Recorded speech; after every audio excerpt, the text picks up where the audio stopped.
လုံးမင်္ဂလာပါခင်ဗျာဒီနေ့ကျွန်တော်တင်ပြပေးမှာကကျွန်တော်တို့ Facebook မှာကျွန်တော်တို့ location ကိုကပြောင်းထားတယ်ဆိုလို့ရှိရင်ကိုယ့်ရဲ့ဒီနေရာ location ပြောင်းသွားပြီလားဆိုတဲ့နေရာကိုကြည့်နေပါတော့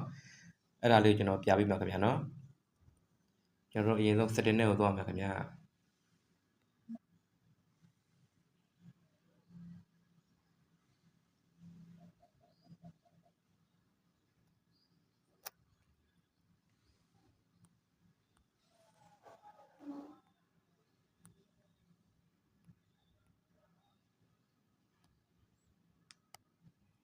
ကျွန်တော်ဒီထည့်ဝင်ရမှာနော်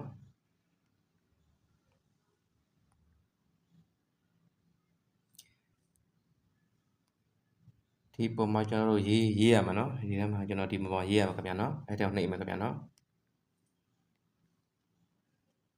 location လို့ရေးလိုက်ဒီလိုပေါ်နော် location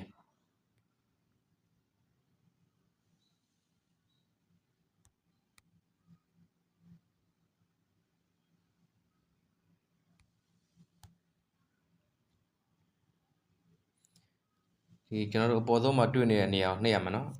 ပြန်ပေါ်လာလိမ့်မယ်ခင်ဗျာနော်ခဏလေးပါခင်ဗျာပေါ်ဆုံးမှာတွေ့တဲ့စာလေးကိုကျွန်တော်နှိပ်ရမှာနော် location နေရာနော်အဲဆိုကျွန်တော်တို့ဒီနေရာပြောင်းသွားပြီလားကြည့်လို့ရတယ်ခင်ဗျာနော်အဲ့ဒါကိုနှိပ်ရမှာနော်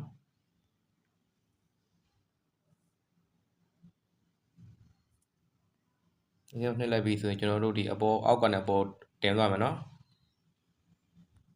ကိုယ့်ရဲ့ဒီနေရာပြောင်းသွားပြီလားကြည့်လို့ရတယ်ခင်ဗျာနော်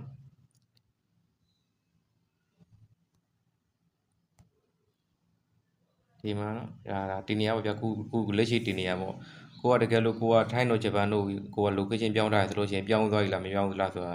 အဲ့တိုင်းကြည့်လို့ရတယ်နော်ဒီနေ့တိုင်းပေါ့ခင်ဗျာနော်ဟုတ်ကဲ့အားလုံးအဆင်ပြေကြပါစေခင်ဗျာ